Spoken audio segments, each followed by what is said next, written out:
Welcome back to Boruto Anime Review.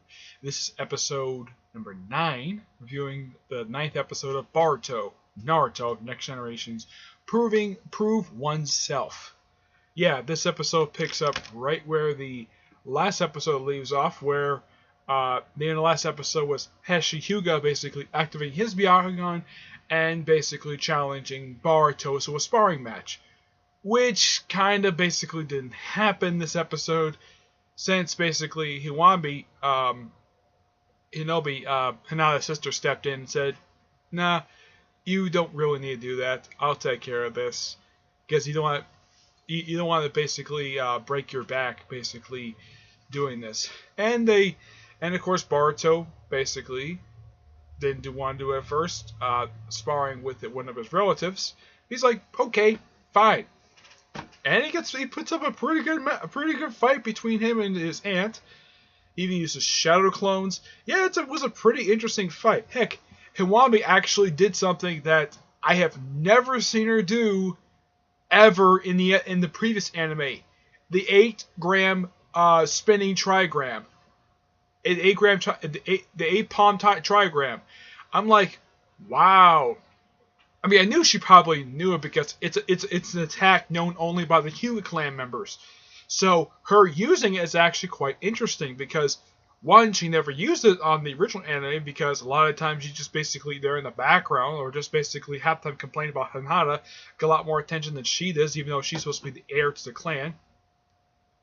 Which still kind of worries me though that her sister got married and had kids, and yet she's still single.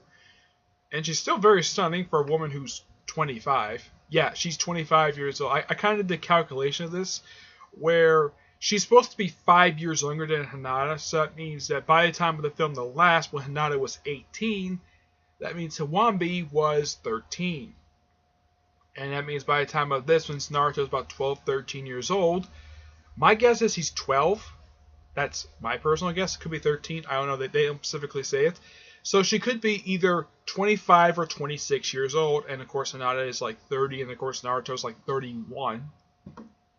Yeah, and Naruto surprisingly, unlike the previous 8 episodes, whenever he does show up, he shows up for like one scene, shows up for a few minutes here and there. This episode is actually a good chunk of the episode, which, okay, that's actually quite interesting for the show itself for it to happen.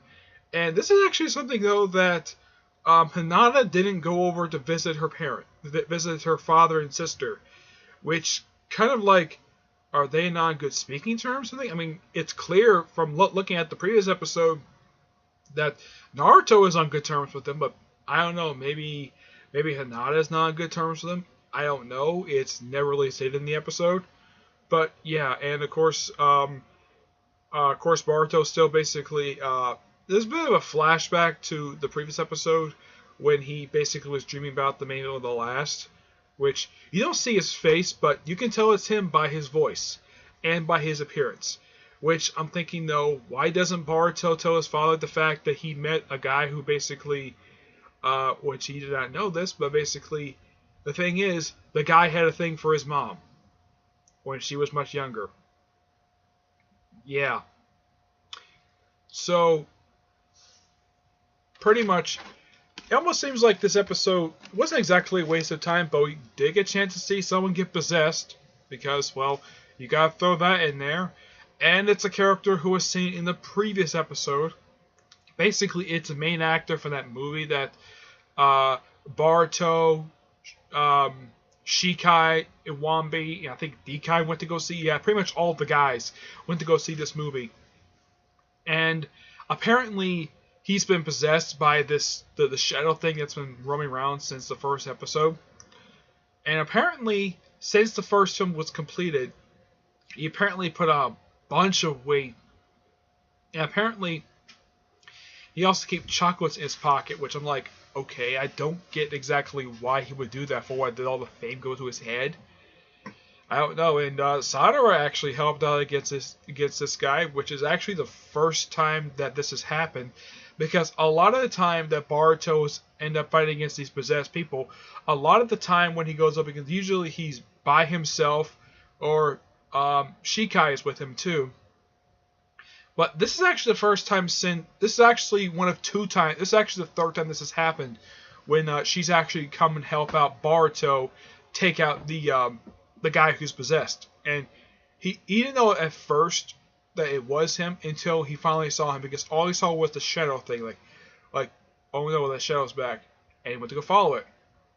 And apparently Sadara does know now that he can see the shadow thing is possessing people, which I'm like, okay, I get the fact this is the first time they've actually, well, first time she's ever known about it, because yeah.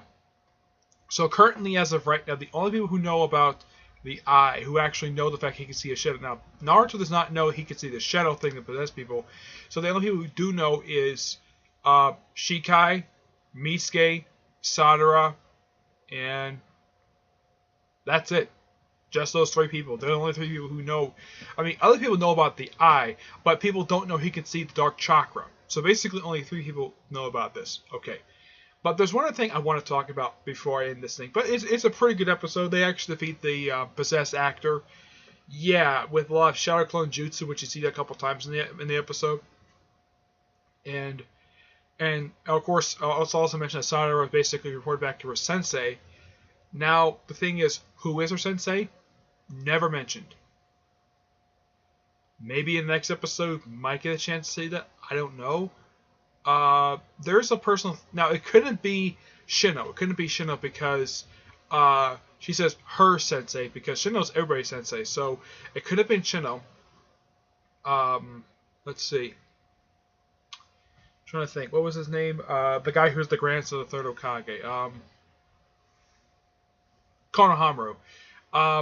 It could be Konohamaru. May not be. I highly doubt it's her mom that is her sensei, which would make no sense. I mean, I get the fact maybe she would teach stuff to her, but I don't think she would be her sensei. Especially since she's probably the head of the medical corps now. That's my personal guess.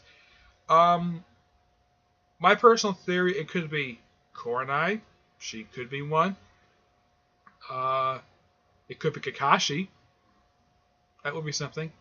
Or, and here's my personal hope, it could be Tsunade, because after all, Tsunade did teach her mother. Was her mother's sensei, so it could be Tsunade. Of course, they don't mention exactly if she's still around at this point.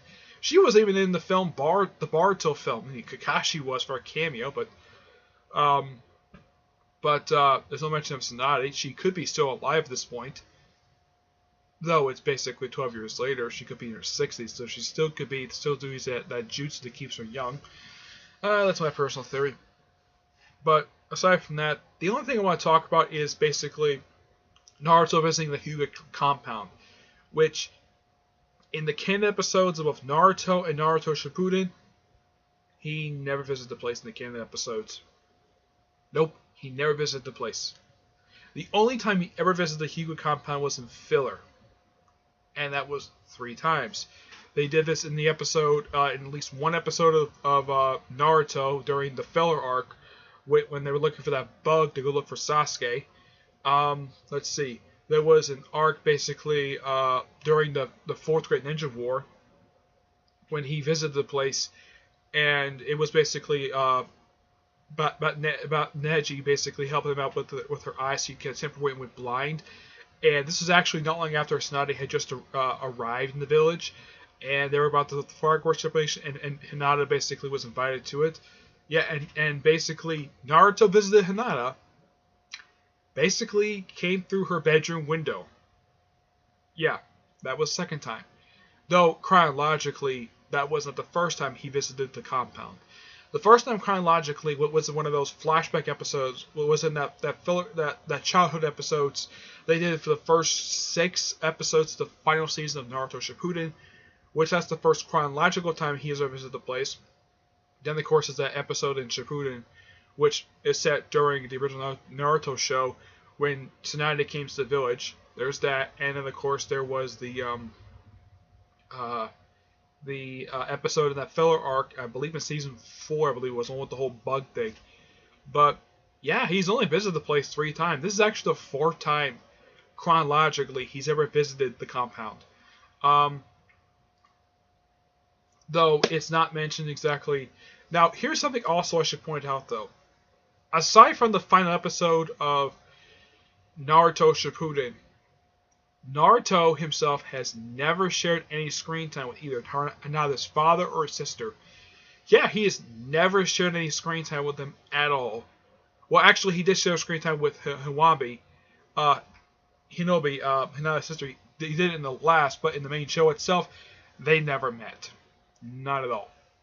But, yeah, in the case of Heshi, they never met on screen. Never. The first time we heard his name was actually in a filler episode where the whole copycat thing is like, which one's the real Hinata? He says, what's your father's name? Heshiyuga. He's like, I didn't even know that. Yeah, that's actually quite something. It was a quick little two-part. I don't remember, it was season 4 or 5 of the Virgin Naruto show where when the whole thing of basically that if Naruto, Kiba, and Hinata, if they failed this mission, they go back to Ninja Camp, which they actually succeeded. Yeah, that was the first. That was that. But I think it was a quick two-parter. I believe it was. Yeah, I believe it was a two-part. That was like the first time you heard the name of Hinata's father. I mean, yeah, but yeah, I kind of wish that basically that Shippuden would have explored the aspect of basically of how Naruto got along with Hinata's family, because they never showed it on the show. The only family member he ever actually met on screen, aside from Hinata's sister, is her cousin Neji. That's it.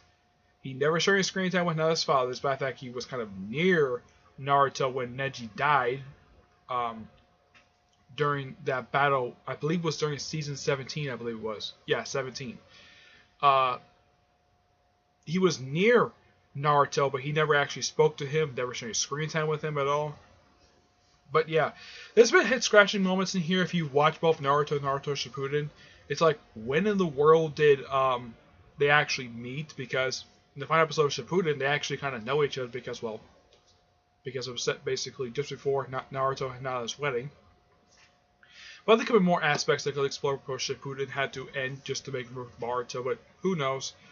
But this was actually a pretty good episode. It did explore more stuff basically with Boruto's eye. Basically, they disproved it was Byakugan. They still don't know what the heck it is.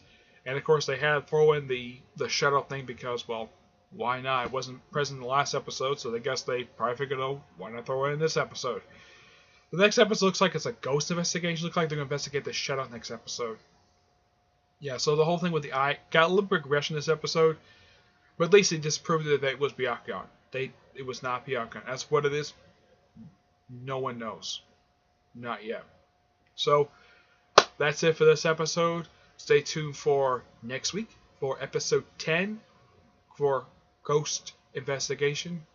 For Ghost Case, the investigation begins. So, what ghost stuff. Basically, Chocho's going to show up next episode as well.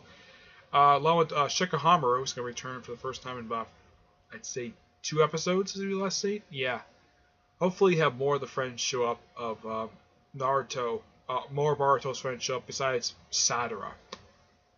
But it was nice to see Hiwabi again. You don't see her very much in the show. I mean, yeah, the show is about Boruto, but you can at least show his sister now and again. But yeah. But, oh yeah, they do mention what happened in the day Naruto became Hokage short. So that does prove that short is canon because A referenced it. Because in the short, she activated her Byakugan that one time. That means that referenced that particular short. So that means that short is canon. That's why some people might say that because the OVAs are generally not considered canon. But the day Naruto became Hokage, that is canon. Okay? So, next week, episode 10. Okay? But until then, I will see you there. Bye.